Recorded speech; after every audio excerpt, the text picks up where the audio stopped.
Welcome to Catherine Biroy Show. Today, I am especially grateful and honored to have Howard Tiersky with me today. He is a Wall Street Journal best-selling author of Winning Digital Customers, The Antidote to Irrelevance, which was recently listed by Forbes as one of the 10 most important business books of 2021.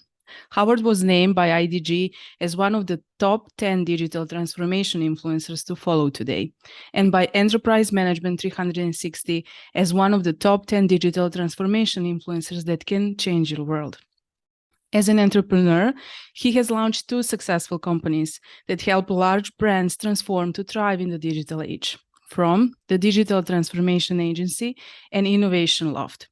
Among his dozens of Fortune 1000 clients are Virgin, NBC, Universal Studio, JPMC, Morgan Stanley, the NBA Visa, and digital leaders like Facebook, Spotify, and Amazon.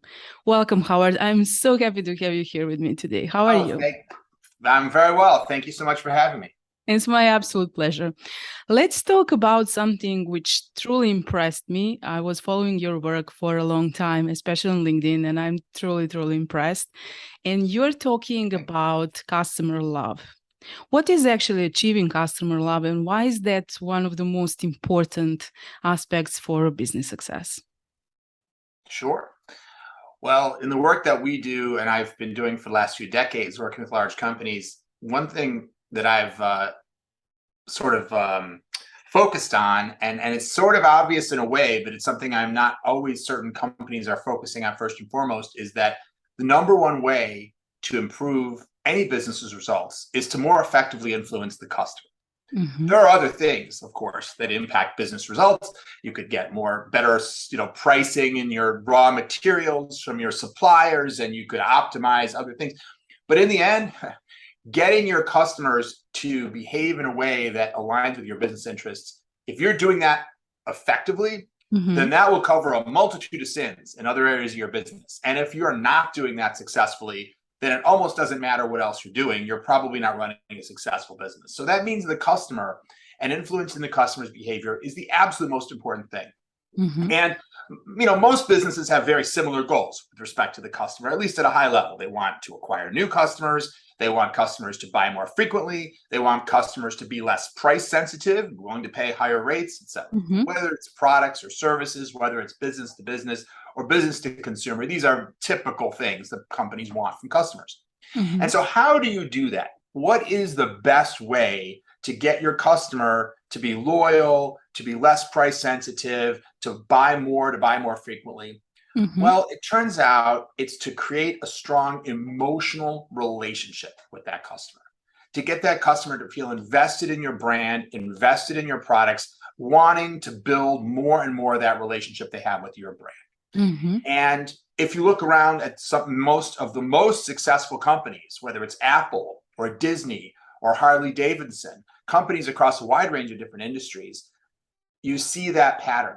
Even though if you look at most brands, you don't find a really strong emotional relationship with customers.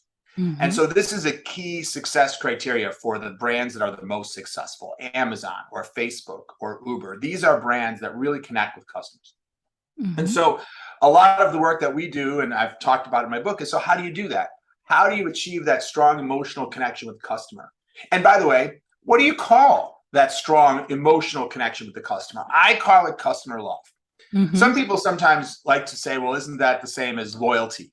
Mm-hmm. And I don't use that term in that way, mostly because the term loyalty in business is usually used for something different. Mm-hmm. When we talk about customer loyalty, what we usually mean is a certain customer behavior, repeat transactions. The customer that flies an airline regularly is loyal. The customer mm-hmm. that uses a credit card regularly is loyal. Mm-hmm. Well, that's fine, but that's not a description of an emotional relationship. Mm-hmm. That customer might have an emotional relationship, but they just might use that credit card because you're giving them tons of free points. Or they might just use that airline because that's the airline that has the most flights from the airport near their house. Mm-hmm. It may not be that they're emotionally invested. And so we don't want to use that word for too many different things. Otherwise, it gets confusing. And so I talk about the idea of customer love. Mm-hmm. Of course, love can mean a lot of things. I love my wife.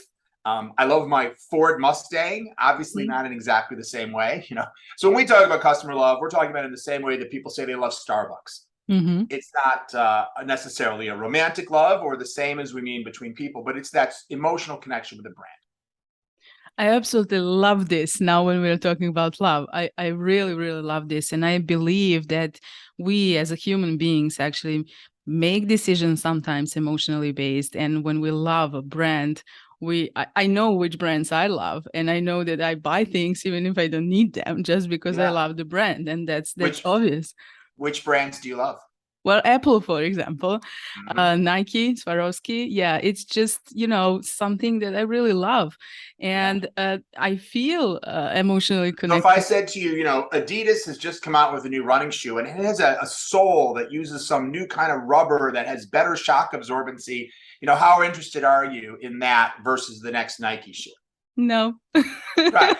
Right, exactly. See, that's so valuable because it means that if we lose a little bit of competitive differentiation, or what if I said to you, well, Adidas has another shoe, it's basically the same shoe and it's 20% cheaper than the Nike shoe. I mean, I'm not talking about a junk brand, another good brand, Adidas. Would you want to buy the Adidas shoe for 20% less? Well, I might try, but I wouldn't be so happy, right?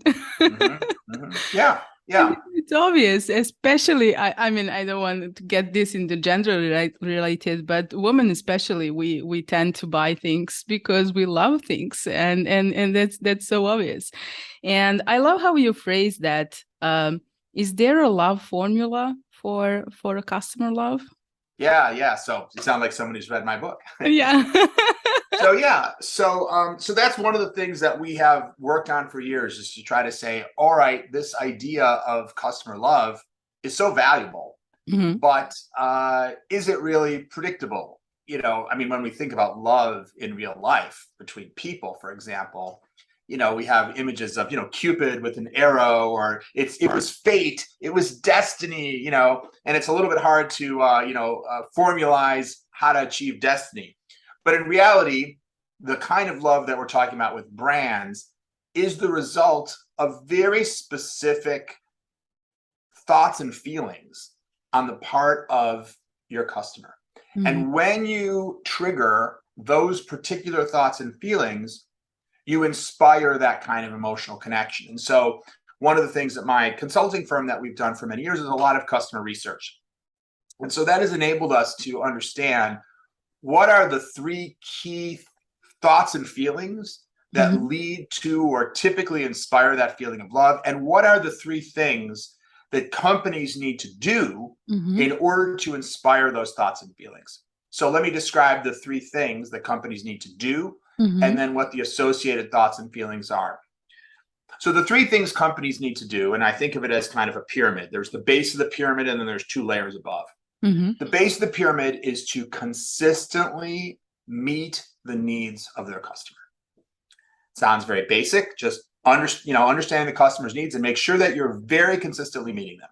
You Mhm. don't have to be perfect. Nobody's perfect, but that customer knows that you'll very consistently meet those needs Mhm. within the domain that your brand is focused on. Of course, you love Nike. It's not because they cook you a great meal or they fly you from place to place when you want to go someplace. Of course not. They have a certain domain that they're meeting your needs in. But in that domain, if you started buying Nike shoes and the laces tore as soon as you tried to tie the shoe, or they didn't support your foot properly, they'd be failing you in Mhm. that basic area of need. And so that is not sufficient to inspire love, but it is necessary. If you're not doing that, you're probably not inspiring love, but you need to do more than that. Mhm. So the second layer is to occasionally or periodically exceed their expectations, to do something above and beyond what you need to do in order to just meet their needs, to surprise and delight them in positive and unexpected ways. Mhm. That's the second level. And many brands do that. They'll send you something for free that you don't expect, or they'll create some other kind of gesture that is not what you were anticipating and is a positive. Mhm. And then the third level is to stand for something that the customer resonates with, to stand for something the customer also believes in. Mhm. And we see here in the United States anyway, some brands that have done that. Well, you mentioned Nike, right? Nike is a brand here in the US that has taken very political stance, aligning with Colin Kaepernick and Black Lives Matter in terms of support for those types of causes here in the United States, at the expense of some people not wanting to do business with Nike because they don't share those values. Mm-hmm. But when a brand stands for something that people believe in, it tends to be so much more attractive to people who do share those values, that even if it pushes away some people, Mm-hmm. it's still usually a net positive. So, and by the way, what you stand for as a brand doesn't have to be something political. The Nike example is, of course, a political stance, but take Apple. I think most people would say that Apple does stand for something, but it's nothing Republican or Democratic or socialist or conservative or whatever country you're in and whatever party you're focused on. It's more about, empowering human imagination and allowing people to be their best. And that's also standing for something. It's just, Disney similarly stands for something, but probably not something political. So those are the three things that brands need to do. And by the way, how many brands achieve this? I would say that probably no more than half of brands consistently meet their customers' needs. Just that is not always done. Some certainly some do, and some are more questionable. How many brands occasionally go above and beyond to delight their customer? Probably even fewer. And the number of brands that really stand for something that customers resonate with is even fewer than that. And this is why there are so many brands, but only a very small number that most people point to as loved. If I would ask 100 people about brands that they love, the same brands will come up over and over again: Nike, Apple, etc. And that's interesting, right? Because if you said, well, how many brands do you experience in your life? They could probably list 100. And yet it's the same brands over and over. So there's a small number of brands that have cracked this code. So then why these things, right? Why did these three things in particular inspire that feeling of what I call customer love? It's because of the meaning that customers place on these things. We ask customers sometimes, when we understand the experiences they've had with the brand and the resulting behavior or the resulting thoughts and feelings. Well, why? Why does it make you feel this way? And so, for example, when a brand has, let's say, a website or an app that's difficult to use, confusing, frustrating, etc., that makes people typically feel less connected to the brand, because so many customers today, digital is such an important part of their life.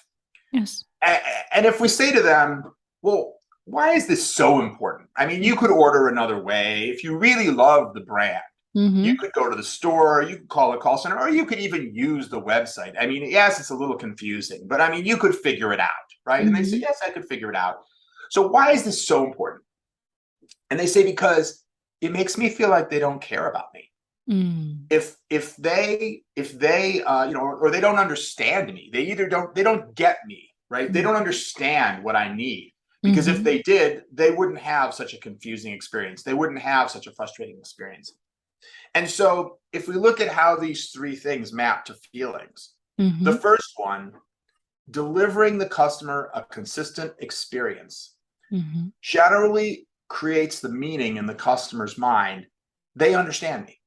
They know what I need, because after all, that's what I'm paying them for. So presumably they're motivated to deliver what it is I need, because that's a commercial relationship. Exactly. But the fact that they're actually successfully doing it shows that they really understand what I need. The second level, when a brand goes above and beyond, that makes people feel they care about me. They actually like me and care about me, because these are things they didn't have to do. I was going to give them my money for just meeting my needs. And yet they're doing more things that aren't necessary in order for me to pay them. And that makes the customer feel like it's not only about, they only care about my money. They only care about the transaction. They seem to value me in a way that goes beyond just what I've paid them for. And then the third level, when there's something that brand stands for that I agree with and that's important to me, then that makes me feel that they are like me in some way. It humanizes the brand because now it's not just about delivering goods and services, but it's about having a point of view on life or the world that I share. And that makes me feel like there's some commonality, there's a similarity between me and the brand. And so if you think about these three feelings, feeling understood, feeling cared about, and actually feeling some similarity or common cause. Well, imagine you met somebody at a party or something, forget brands for a moment, a person. And imagine you talked to them for 10 minutes and you thought, gosh, after 10 minutes of talking to them, you thought, you know, I really think this person gets me. They really seem to understand me, where I'm coming from. And they seem to kind of like, you know, somehow value me or care about me or like me in some way that they don't just understand me, but they seem to like me. And I kind of feel like in some ways they are like me. Maybe not in every way, but we share something in common that's important to both of us, a common passion. Well, you know, is that somebody who you might not fall in love with them instantly, but I think that's somebody that most people would say, I want to know this person better. Now, of course, if it's a romantic, a person that, you know, is an appropriate gender for you or whatnot, and it might lead to a romance or a friendship or whatever. But this is somebody where you have that potential for an emotional relationship. And of course, as you spend more time together, if those things continue to be reinforced, not just 10 minutes, but after spending a bunch of time, they continue to be meeting your needs. They continue to seem to understand you. They continue to seem to care about you, and they continue to seem similar to you. This is the fertile ground for a strong bond between people, and as it turns out, between a person and a brand. And so that's the formula, if you will. The three things that you need to do: meet their needs, occasionally exceed their needs, and stand for something they resonate with. And the three feelings that you create as a result: I feel understood, I feel liked or cared about, and I feel that there's a commonality between me and this brand. This is so powerful. When you explain it this way, it sounds simple. And it's when you made a parallel with a real life, not a brand, it's so true. And you know, I'm with my husband 20 years. And now I understood one thing. Always for my birthday, he go for a secure thing. So the brand I love, you know, once I told him, like, please surprise me. Don't go with Nike or Apple anymore. But this is so powerful.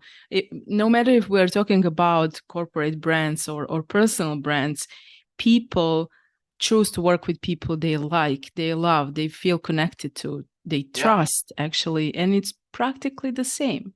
So if a brand wants to transform and to become one of the brands which are loved, is there any kind of transformation process? Yeah. So, well, of course, this is the kind of heart of what most of the pages of my book are focused on. How do you go from where you are to where you want to be? Because sometimes it can feel overwhelming. Like, oh man, you know, I work at this huge company, and yeah, customers don't really love us, you know, and yeah, you know, we probably don't consistently meet their needs, and maybe once in a while we surprise them in a positive way, but we surprise them in a negative way just as often, you know. And we definitely don't stand for something. Holy cow, how will I ever get it? That's a common feeling, and it's not easy, and that's why there's so few companies that are there. It's one thing to know the formula, and as you say, the formula is simple, but the achieving of the formula is a lot less simple. But there is a 5-step process, which I outline in my book to get there. And so the basic process, and I'll give you the high level and happy to answer any more detailed questions. The first step is called understand your customer. Most brands have some understanding of their customer, or, you know, they wouldn't be in business.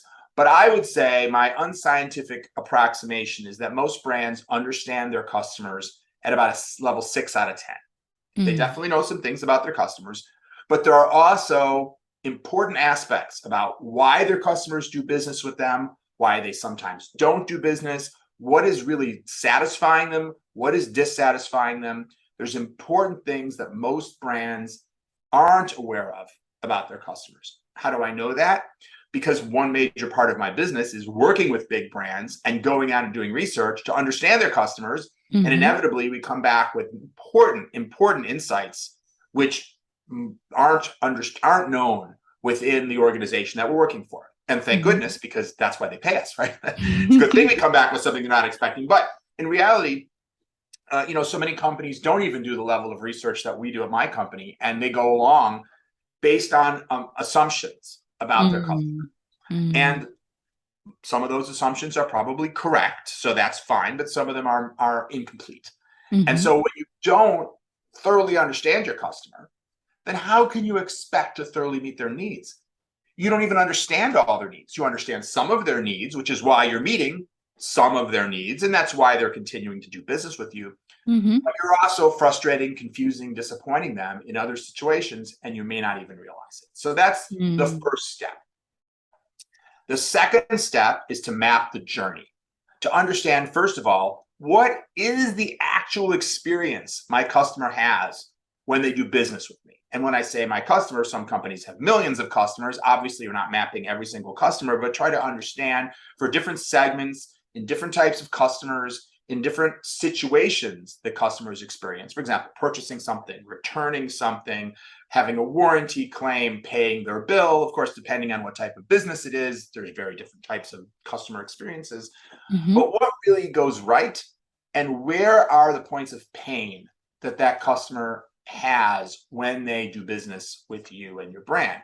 Again, most companies have a sense of it, but very often they have an idealized sense of how it's supposed to be. But what really happens when that customer walks into the store? Are they able to quickly find the product they want, put it in their cart, and check out conveniently? Or, I mean, we've all gone to a store, right? How many opportunities are there for things that waste your time, confuse you, frustrate you, sometimes cause you to leave without the product you went there for? And sometimes you leave with the product, but you think to yourself, oh man, if I had an alternative to that store, the next time I need something, I would be very happy to find another way, because that was painful. And so mapping that current journey is very important, because of course, those are where the opportunities are to improve. I always say when we do that kind of work, every problem we find is good news, because however much money the company is making already, they're doing it despite all of the pain that is being created for their customers. And so every point of pain is an opportunity to say, gosh, if we were to fix this, if we were to remove that point of pain, how much more business could we do with our customers? And so that really helps focus where it makes sense to invest. And then the second part of that second step is to create the future state journey vision, the map. What if we were built with everything we now know based on understanding the customer and based on studying the current journey, if we were to build it all again from the ground up, how should that journey really be? What really should the experience be? How can we leverage current technologies, whether that's apps or artificial intelligence or machine learning or 3D printing or drones? And it's not necessarily about using the newest, coolest thing. Not everybody needs a drone, but rather just saying, technology enables us to do so much today. How would we create a better experience leveraging the tools that we have at our disposal in 2022? Because a lot of customer journeys are old. They were designed and built years or decades ago, and they haven't necessarily been transformed. And that's one of the reasons why a company like Uber comes along and says, wait a minute, there's a better way to do taxi cabs. It's a very different experience. Instead of, I don't know where you live, in New York City, before Uber, if you want a taxi cab, you'd go stand on the corner, you'd stick your arm out. Your arm would get tired after a while, There'd be other people also doing that. So you're competing with other people. You're looking at them like, hey, I was here first, It could be raining, right? There could be some water in the gutter and a car drives by and splashes you while you're at the corner looking for a cab. You don't know how long it's going to take. So you start to worry, how long is this going to take? Am I going to get to my meeting on time? There's a lot of friction and pain in that experience. And, someone like Uber comes along and says, let's do it in a totally different way. Now, not everything has to be transformed that dramatically, but those are the kinds of opportunities we want to be looking at when we create that future state journey. So that's the second step. The third step is you got to start building it. You got to say, okay, what are the steps? What's the roadmap? And what are the chunks that I need to build and create to get from where we are to where we need to be? We need a new app. We need a new back-end system for managing something. We need a CRM. We need a content management system. There's all kinds of components, both back-end and customer-facing. We need a chatbot. We need to change the software that we use in our point of sale system, and on and on and on. So each of those things is work, is a project. So you need to start breaking it down and doing it, and you're not going to get it all done in one day. And in the book, we talk a lot about using design thinking principles to make sure that as you build those individual components, you're doing it in a way that really resonates with the customer as well. Because you can have the right general idea, like, oh, we need to create an app that makes it easy for customers to check their orders. Okay, that might be the right idea. But then when you go make the actual app, you better make sure that it's easy to use. Because you could have the right idea, an app to check the order, and then make it confusing about how you navigate the app. And then customers are still going to be dissatisfied. So how do you make sure that when you're building the individual components, you don't lose your way in terms of making sure it really works well with the customer? And then, so those are the three kind of main serial components to understand the customer, map the journey, and then build the future. And while you're doing those three things, there's two more things that you need to do in parallel, or you should. This is what we talk about in the book. One is to essentially fix the present, improve things in the short term, because when you create that vision, that ambitious vision of where you want to go on a long-term basis, it could take years to get there, and as it should, because you're trying to create an ambitious transformation vision. Most companies are way behind and have a long way to go. And you don't want to only focus on things you can get done in 60 days, because then you're just, patching things up. You're not really allowing yourself the space to create a transformation vision. But customers are often not that patient. CEOs, investors, boards of directors are often not that patient. So while you're working on the long term, you also need to be looking for opportunities to improve what you've already got. A little tweak here, at making something a little less confusing, improving a certain feature, speeding up performance, things you can do for quick wins, quick hits in the short term to improve business and improve the experience in little ways while you're working on the long-term transformation. And then the last of the 5 steps is leading the change. And of course, leadership is not the last thing. Leadership is the first thing you need to start doing. In the book, we talk about it last because I always feel it's easier to first talk about what needs to be done and then ask the question, so what kind of leadership is necessary to be able to accomplish this? But getting organizations, and particularly large enterprises like I work with, to change is very tricky. Even if you're the CEO of a large company, you can't just decide a change and everyone in the company is on board with it. Unfortunately, human beings don't work like that. Exactly. And so it's much harder to be a leader of transformation than to be a leader in, let's say, ordinary times where all you're trying to do is make little incremental improvements. And one of the reasons it's so hard is that people resist change. Most people naturally resist change. And so you have to be able to have strategies on how to inspire your team members, your employees, to bring them along, to get them excited about change, which they almost, under normal circumstances, would not be excited about. The people who lead transformations, they tend to be a little bit of a rare breed. They're the people who are actually excited by change, excited by something new, excited by, let's blow up the way we're doing it today and do it in a much better way. But the thing that those people sometimes fail to realize is that they're in the minority. They have some weird gene that most people don't have, They love this stuff. And by the way, I'm one of those people. And Catherine, you may be one of these people. Yes, I am. But we have to remember that we're odd. And when we say to the whole company, I've got a fantastic idea, this is going to be amazing, we're going to get rid of our call centers, we're not going to need our distribution centers anymore, we're going to do everything digital. Most people are going to be like, that sounds like a huge pain in the butt. And by the way, I don't even know if I'd have a job in the future that you've just described. It sounds horrible. I don't want any part of it, and I want to stop it in any way that I can. Now, not everyone reacts that negatively. Some people just go, oh, geez, this is going to be a lot of work. Or, geez, I wonder if this is really going to work. Is this going to be a big failure and we're all going to be embarrassed?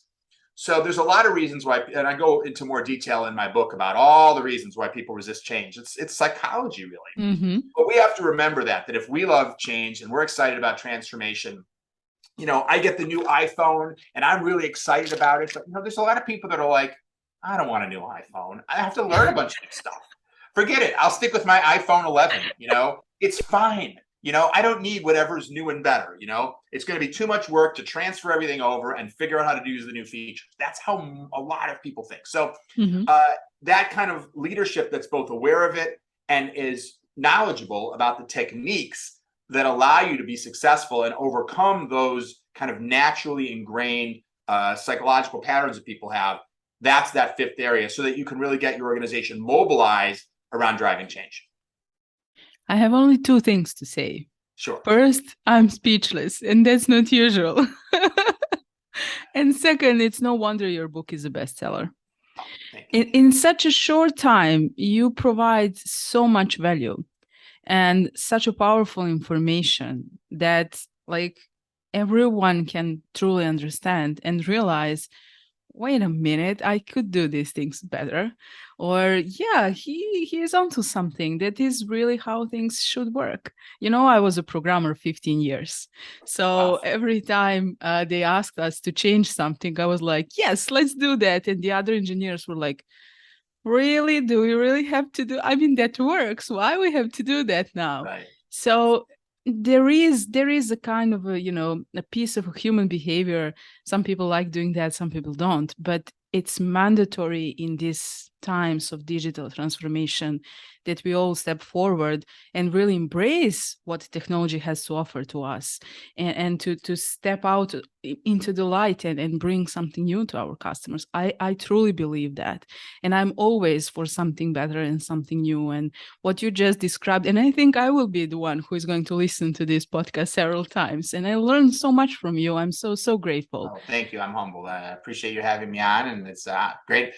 It's a great opportunity to share these things. And I've just been very fortunate that I've had the opportunity to work with so many large brands over so long, and work with so many smart people, both of my clients and my colleagues. So a lot of what I'm sharing is insights collaboratively figured out through pain and suffering, I guess, problematic and difficulties on projects over many years. And it's an honor to be able to share with others, and hopefully, have others be able to learn from some of the things we've had to figure out. Definitely. It's pure gold. Tell us where people can find you and how they can reach out to you. What's the best way? Absolutely. So those who are interested in learning more about the book again is called Winning Digital Customers, The Antidote to Irrelevance. And it's available on Amazon and most places where you buy a book. But there's also a website specifically for the book. If you want to go there, you can go to winningdigitalcustomers.com, and you can download the first chapter for free there if you like. And it also has links to all the various places you can buy. In addition, I publish, as you mentioned earlier, a lot on LinkedIn. Almost every day I'm publishing content on LinkedIn. And so you can find me there. Just look me up under my name, Howard Tiersky, Tiersky. And I'd love you to follow my account and take a look at the content that I'm publishing. And obviously, any thoughts and comments you have, I read all the comments. So would love for you to let us know what you think of what we're publishing, and I'll be there responding. Your content is absolutely brilliant, and I'm very, very happy and honored that our paths crossed. And thank you for being guest. I truly enjoyed, and I hope you did too. Likewise. Thank you so much for having me. Thank you. Bye. Bye.